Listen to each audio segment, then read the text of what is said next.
So I do the introduction in Spanish, and then you switch to English. Is that okay? Yes. Okay.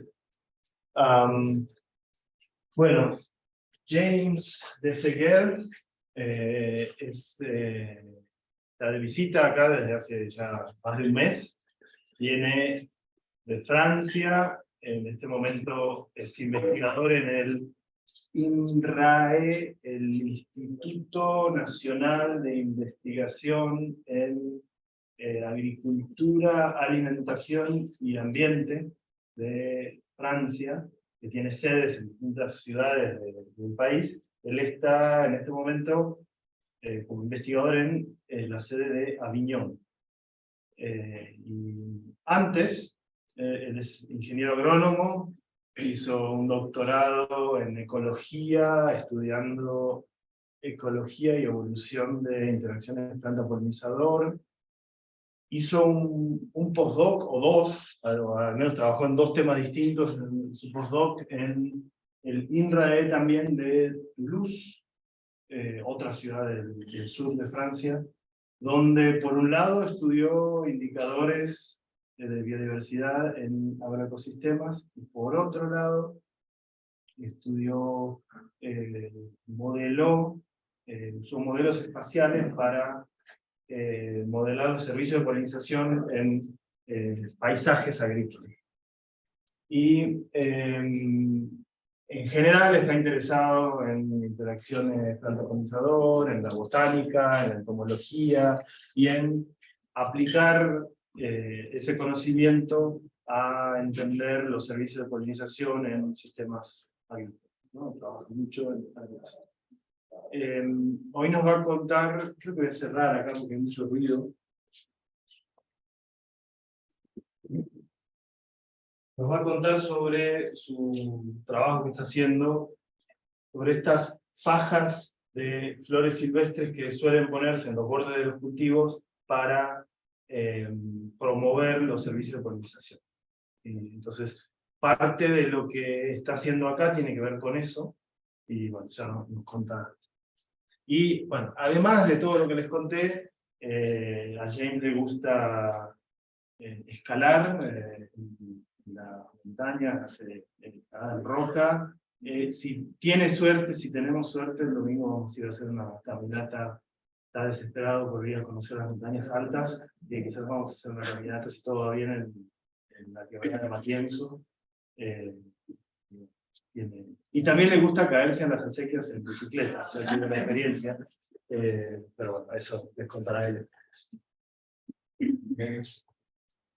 Thank you very much, Diego, for this presentation of my courses. I'm really glad to present you the work I've done previously, and very glad also for this invitation. I will essentially present to you today the work that I've done in postdoc in the INRAE of Toulouse, which was modeling and simulation work that was done with Aniwa and David Cheren in the INRAE of Toulouse in the lab called DINAFOR. But I will also present some questions and preliminary results of PhD students that I'm co-supervising in Avignon. And finally, of course, I will present some ideas of the project called Classiflore, the reason why I'm collaborating with Diego here in Mendoza. And those three topics have in common that they can be related to wildflower strips in agricultural landscapes. I'll go quickly on that. So I'm working, I'm in position in INRAE of Avignon. Avignon is known for its bridge, the famous Pont d'Avignon, known for the song. Anyway, our lab is working on three different research axes, mainly based on, focused on bees, pathological risk for bees related to varroa and viruses, the toxicological risks for bees related to essentially pesticides. And the third axe in which I'm contributing is studying the diversity of wild and managed bees and the pollination of crops. The idea is to design and test agroecological practices and integrated crop pollination to reconcile beekeeping, agriculture, and conservation of wild pollinators. Here, a few reminders. The abundance and diversity of pollinating insects in agricultural landscape depend on several factors.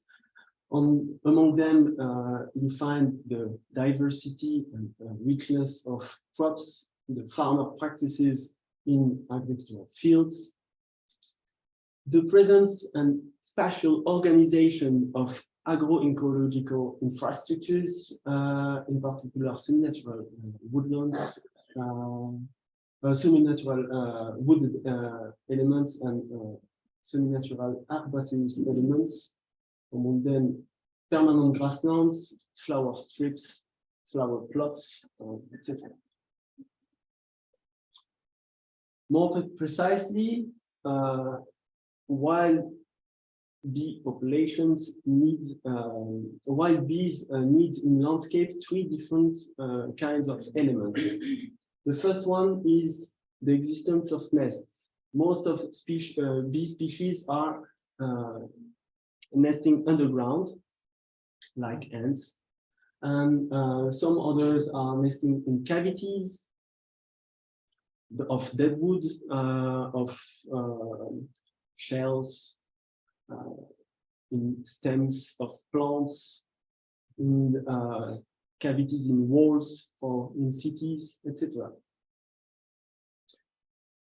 There is also a need for non-floral resources like leaves, resins to build their nests, and of course, flower resources like nectar, pollen, oils. The ideal is that there is complementarity in the flowering periods within the year to provide a food supply throughout the year for those for supporting those bee species, different bee species. To conserve the diversity of pollinators and to maintain ecosystem services provided by flower visiting insects, agro-environmental schemes recommend to adopt what we can call pollinator-friendly practices. Among them, you find the wild-flowering plots and strips. Those wild-flowering plots are relatively well documented, but there are several issues that still has to be addressed to bridge the gap between science and practices. And I will today focus on those questions that can have an application. It's an approach of modelization, but it can have an answer. It can give also an answer to those questions. The first question is where to locate optimally those wild-flying strips in the landscape to optimize crop pollination. Second question is what's the role of the quantity of nesting sites within these wild-flying plots, and how it modifies the optimal locations. And the third question, on which I will not really give answers today, but is how to optimize the plant composition of wild-flying strips to promote a diversity of pollinators. It's related to the Classiflora project. The first question, how far from existing crop fields should we implant new flowering plots to maximize the pollination of crops? So it's done in postdoc. And here I summarize the most important hypotheses for understanding what we did. If we consider a landscape in gray, with a crop field in orange, nesting sites in gray, for instance, in semi-natural elements, bees will commute between the nests and flowering resource of the field.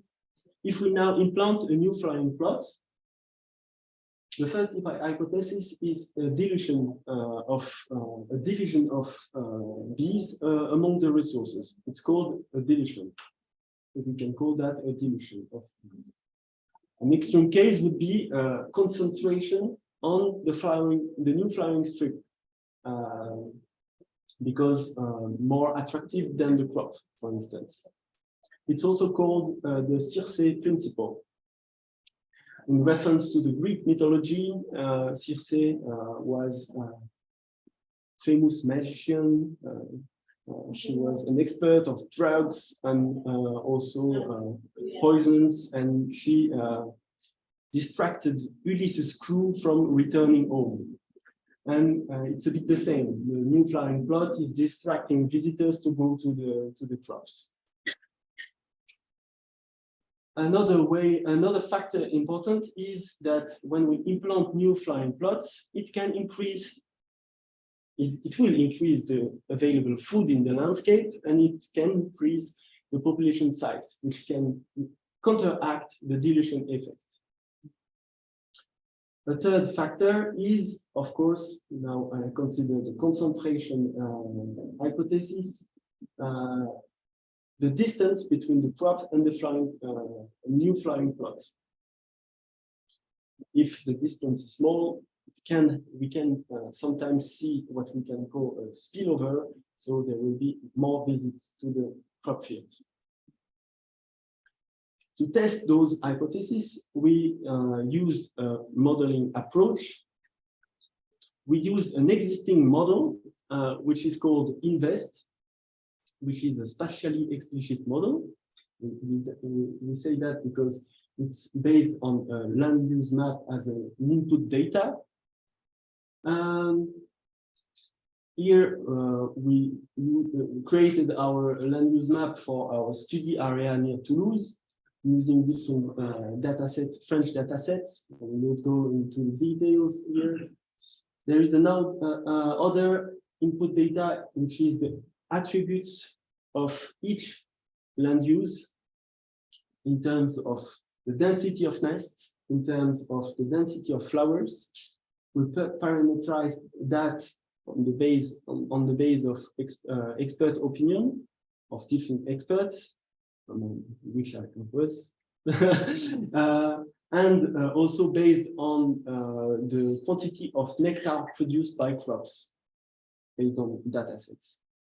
And the third input data is the bee parameters, among which we find, of course, we can model different guilds for each bee species. We have to enter the relative abundance of the bee species or guilds, or anyway, the average foraging distance of bees, based on the size of the bees, for instance, based on the famous paper of Greenleaf. Here, for our study, we modeled one single proto-pollinator to which we give the average attributes of the species found in our study area. In the output data, a first map of an index called pollinator supply from 0 to 1. It's more or less the population sizes of the bees. And based on that map, the model is also giving a map of the visitation rates to the flower plots, like crops. I will not go into the math of this model, but just to say that the pollinator supply for a given pixel depends on the availability of nests. It also depends on the flower resources around the nests, and of course the abundance, relative abundance of the species. And the visitation rate for a given pixel is the attractivity of that pixel in terms of flower resource, the availability of the population size around this pixel divided by all the flower resource, alternative flower resources in the pixel, around the pixel. The study area is near Toulouse. We did some sampling. We put in 30 sites pan traps to identify for each site the total abundance of bees, wild bees, and we identified also the average foraging distance based on the community. Here you have the predicted visitation by the model, and here the observed abundance in the pan traps.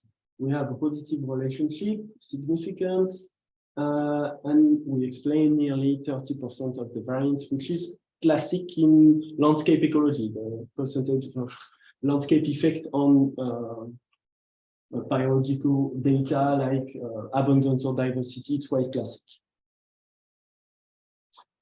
Based on that parametered model, we did simulation experiments on 15 circular landscapes within our study area. We identified in the study area all the existing sunflower plots, called the target plots. We also identified possible converted plots in those in this area. And using the model, running the model, each iteration, we converted according to 4 different scenarios, each converted a plot. And with the model, we identified the percentage change in the visitation to the different sunflower fields. Here are the different 4 scenarios we created. The first scenario where we called nests, we maximized after conversion the nest density in the plot, and we kept constant the flower density before and after conversion, and it's the contrary for the flower scenario. We kept constant the nest density after and before and after the conversion, and we maximize after conversion the flower density. And 2 more realistic models were one called wildflower plots, where we set the nest density at 0.5, we maximize the flower density, and the sunflower scenario. So we just introduce a new sunflower plot with a nest density of 0.2, based on the existing parameters of the model. We identified the percentage change using this classic formula, and here are the results for the nest scenario and the flower scenario. We have the percentage change in the visit according to the distance from the converted plot. For the nest scenario, the percentage change in the visit was always positive and declining with the distance to the converted plot, which was expected because when we introduce more nests, there will be higher population sizes and so on. For the flower scenario, it's more complex. You have the first phase of negative percentage change in the visits and a positive change, a competition and a facilitation. We identified the CF distance, the transition distance between competition and facilitation. And we also identified the Fmax distance and distance at which the percentage change of the visit was the maximum. Concerning the wildflower and sunflower scenarios, it's qualitatively the same than the flower scenario, but with more variability. I will come back to that later. How it looks spatially. Here you have the flower scenario. You have 2 graphs, a graph for the percentage change in the supply, a percentage change in the visitation. The yellow plot is the converted plot, and the red colors is positive variation in the indices, and blue is negative variation. For the percent change in the supply, it's always positive. When we introduce more a new flower plot, it will there will be a higher population size. But we find again, of course, this competition for the percent change in the visitation. At nearly 1 kilometer, it's the transition distance. Why? I will explain with mathematics. For a given pixel in the landscape, the percentage in the visit can be simply simplified as a ratio between the supply and the demand. The supply is the population size, the demand is the number of flowers that can be visited. We can show that the percentage change visit of 0 equals to the fact that percentage change in the supply equals the percentage change in the demand. And we, using our model, we show that along the distance from the converted plot, the change in the demand is higher than the change in the supply, which explains why there is a dilution of the pollinators. The increase in the population size is not enough to compensate for the increase in the higher demand, in the increase in the demand. And it's the contrary for long distance, at long distances from the converted plot. There is a surplus of pollinators, and we find that there is a maximum facilitation here. This is the optimal distance at which we have, according to the model, to implant new flower plots to maximize the visitation rates to the crops. Concerning our second question, how does the quantity of nesting sites in wildflower plots modify the optimal location of the strips?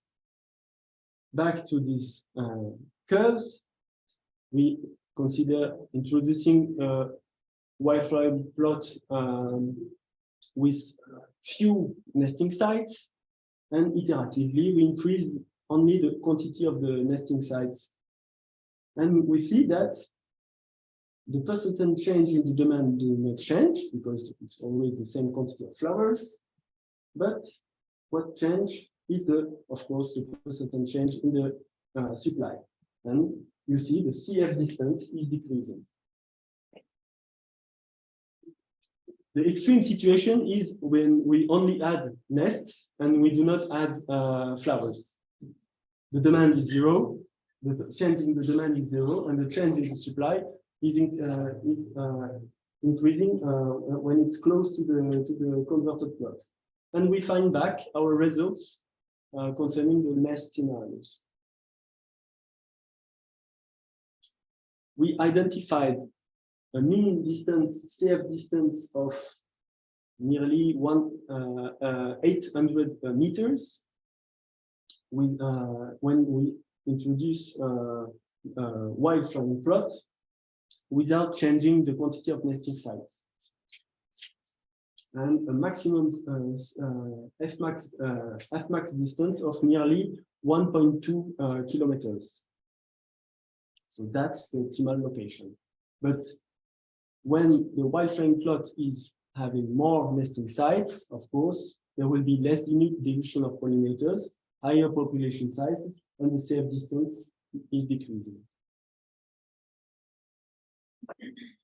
The main conclusion is that we highlighted new plausible hypotheses with spatial dependence of competition and facilitation among the flower resources for pollinator visits, according to the distance to the converted plots.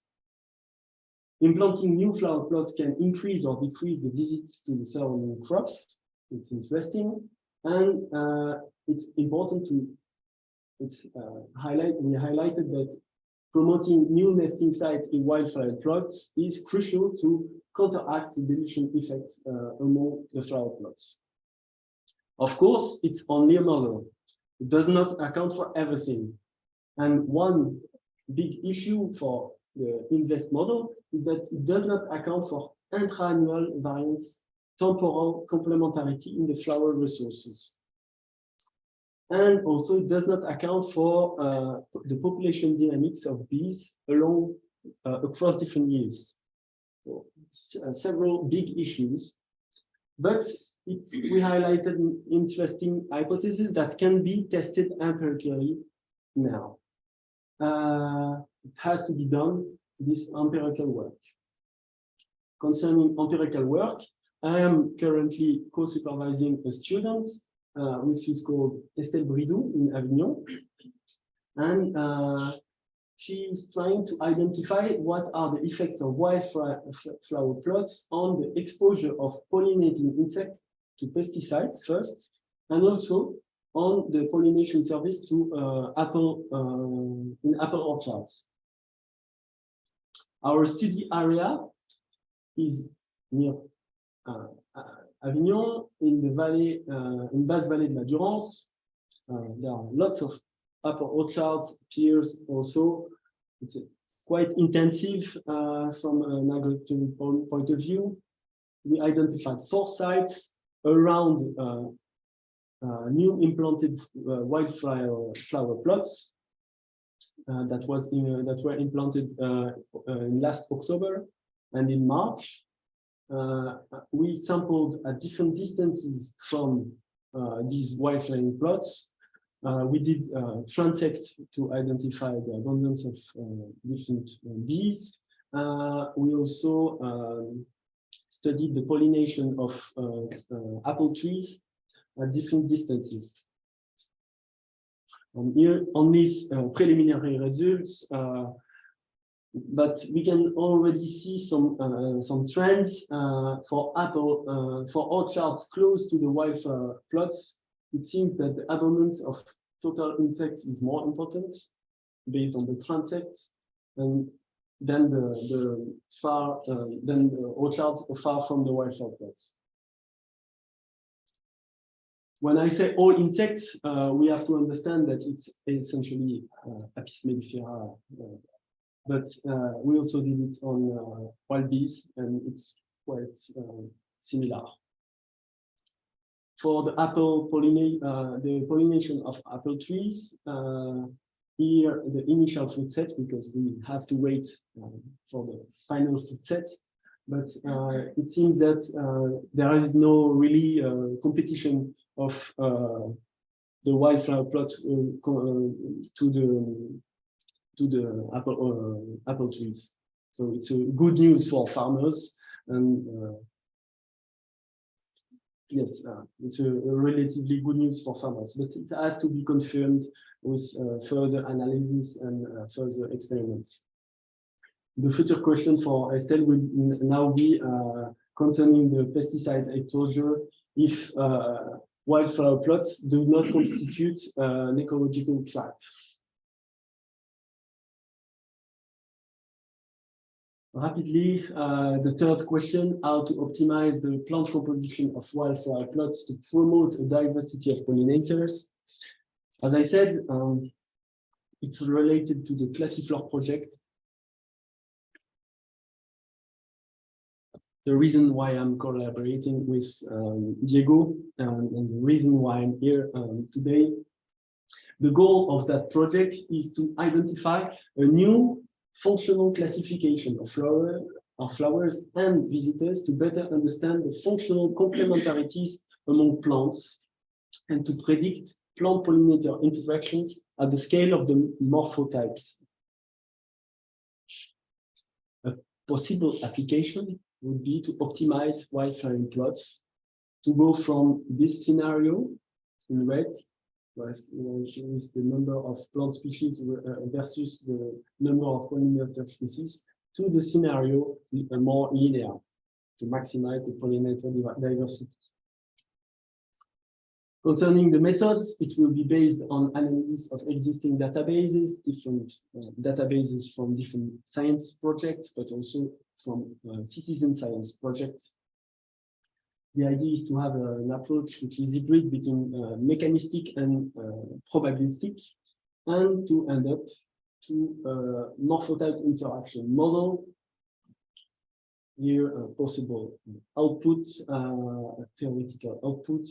We have gathered plants in morphotypes, gathered visitors in morphotypes, and we more or less know for each morphotype of plant what will be theoretically possible visitors. That could be used to optimize the composition of wildflower plots.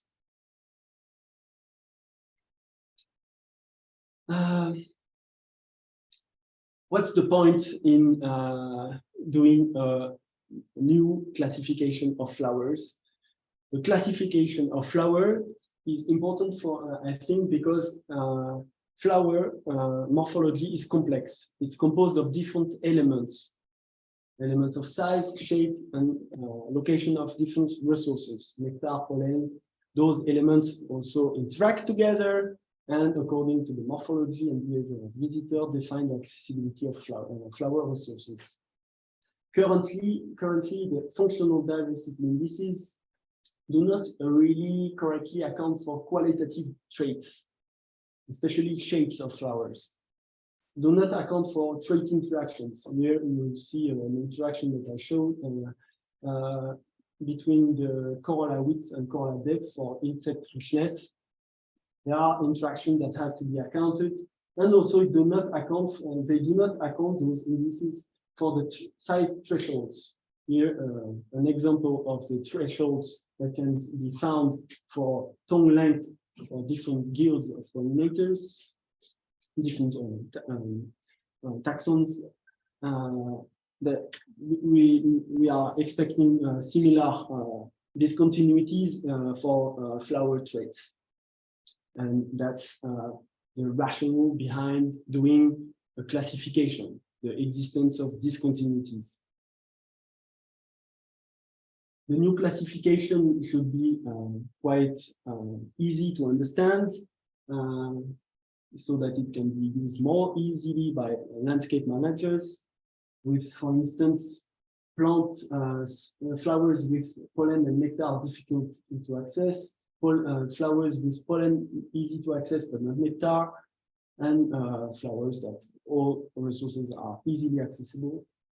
The classification should account for natural thresholds in flower sizes, and also account for functionally similar flower shapes.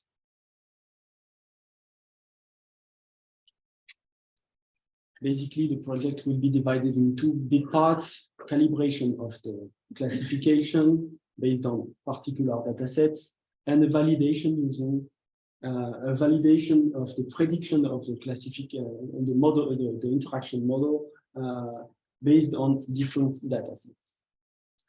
Globally, it's what I wanted to say to you and to present to you today. Here in Mendoza, during the nearly 2 months that I was there, with Diego, we did interesting methodological developments to account for visitor traits, plant and pollinator species interactions, also accounting for flower traits, of course, to end up with functional morphotypes of flowers. So, nice developments. Also did some nice mathematical developments, and I really enjoyed this process with you, Diego. Thank you very much. Thank you very much also for welcoming me in the lab here. Thank you to all the members of the Interaction team for your warm welcome. It was my first time in Argentina, and I really enjoyed it. Except maybe the thermodoting.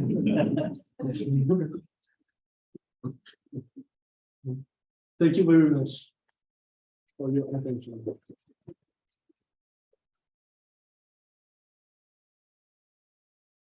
¿Alguien tiene alguna pregunta para James?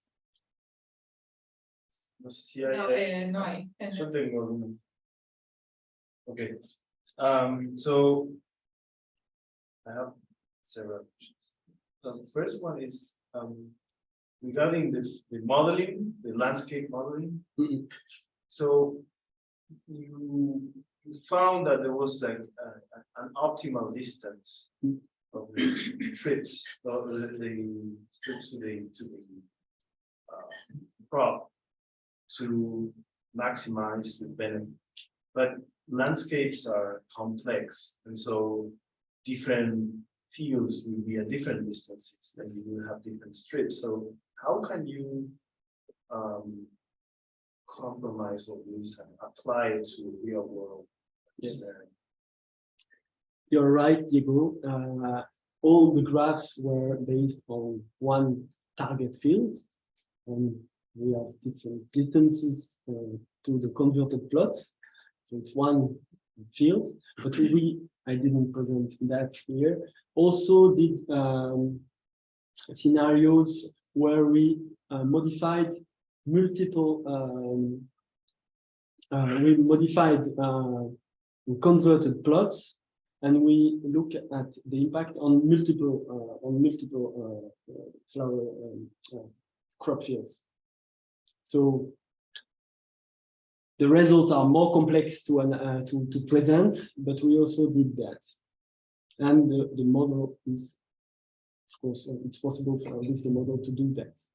And basically, we showed that the more flower plots in a given area, the more dilution there will be. And so it's like more optimizing the density of flower fields in a given area. And so we basically have found back our results, but yes, it's more complex. ¿Alguien más? Maybe, I hope thank you for your talk. I hope I understood well the first part. Now I'm thinking, if you, instead of going beyond your model, by changing a little bit, if you, instead of wildflowers, you offer nesting sites, just as you said, forested areas and so on. So would you have an increase in the population, but you wouldn't have a dilution effect because the flower? So okay. Yes, exactly. That's what our results seems to point out, which is logic.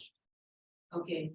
So would you say it's a better strategy to offer nest sites rather than seeding sites? Or it depends. From in the model, yes, but in the real world, I don't know, because it depends if there is a limitation in the nest opportunities in the landscapes. I think in intensive agricultural areas, it can be the case that there is limitations of a limitation of nesting opportunities, and increasing the nesting opportunities will possibly increase the population size if there are enough flowers to sustain the wild populations. ¿Más quiere preguntar algo? This new classification of flower traits that you mentioned, is it published yet? No, No. it's really fresh. We just I can say begin the project with Diego 2 months ago. I would like to know when it's launched. Yes, yes, yes. I hope it will be easily publishable. I have a question. Personally, do you think that, for example, this experiment was in a pear and apple field? Yes? The experiment of Estelle? Yeah. Yes. Can you imagine a different result if it was done in a soy field or in a, I don't know, another one, not like fruits or corn? I don't know what it's Yes. usually it's produced in France, in French. In the area of Avignon, there is only orchards. It's essentially it's that. But you can imagine different results, of course, if the crops are different, especially the attractive capacity of the crops. Apple trees are quite attractive. They are producing a lot of nectar. Yes, this can have an impact. You can even see that on the graphs. It's only preliminary graphs.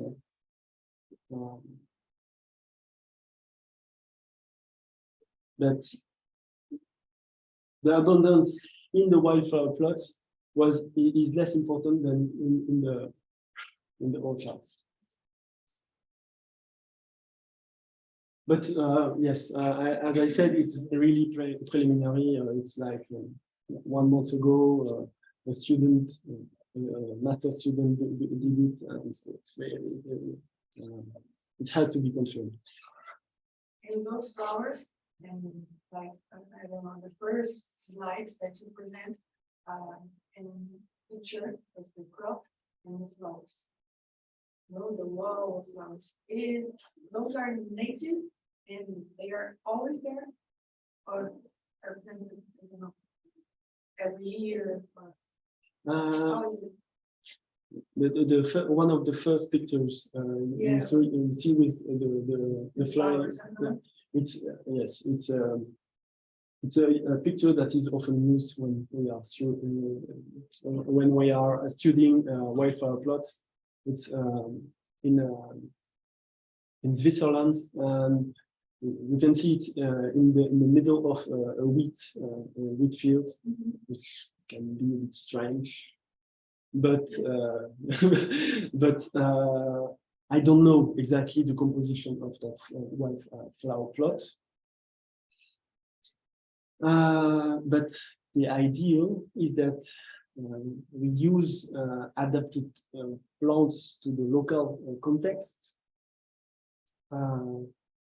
especially with dealing with climatic changes. It has to be adapted to those conditions of soil. Also native species, because maybe the relationships will be more easy with pollinator species. Yes.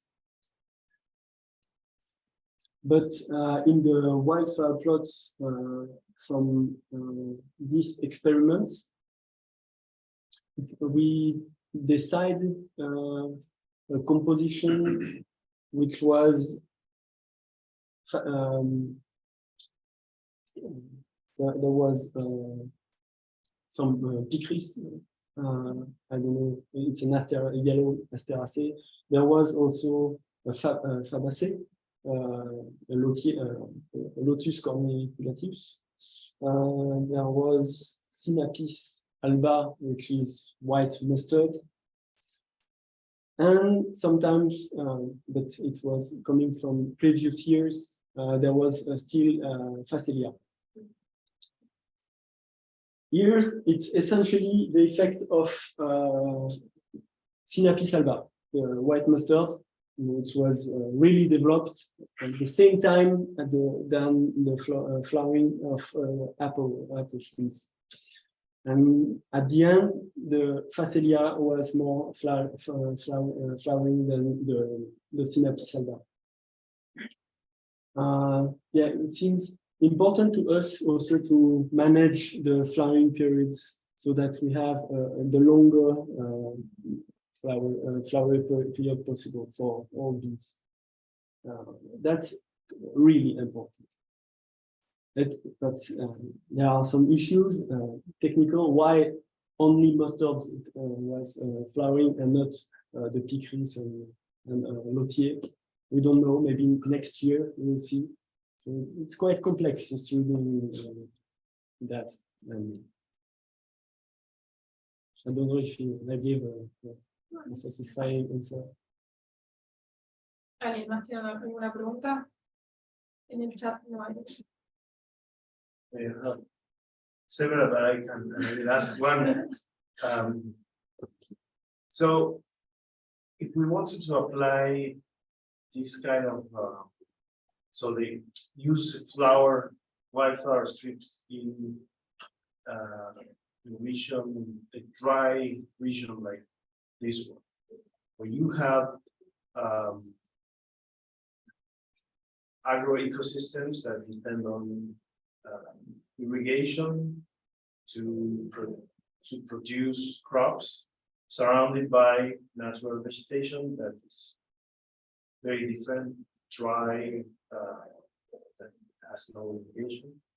And the wildflowers are mostly shrubs that produce many flowers, and particularly in spring usually.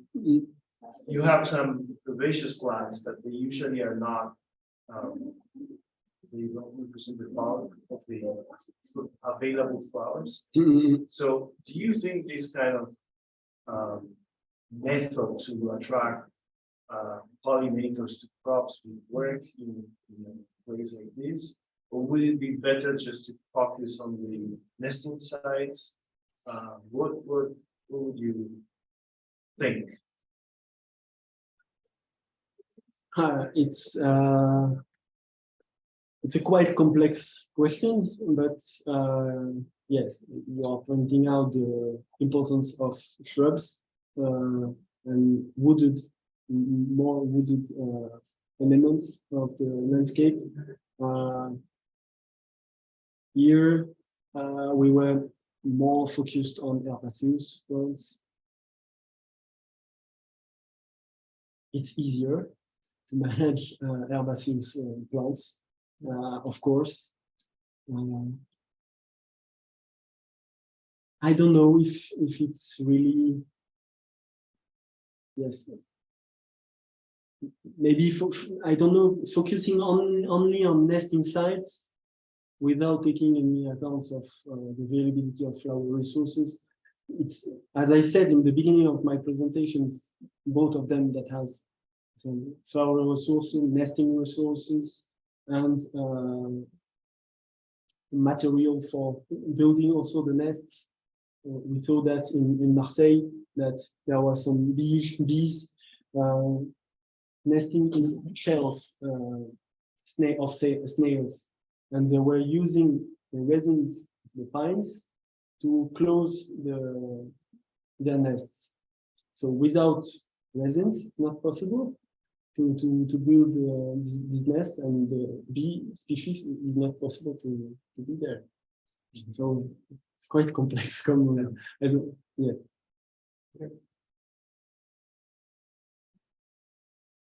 ¿No? Bueno. Agradecemos, James. Muchas gracias por venir. That's it.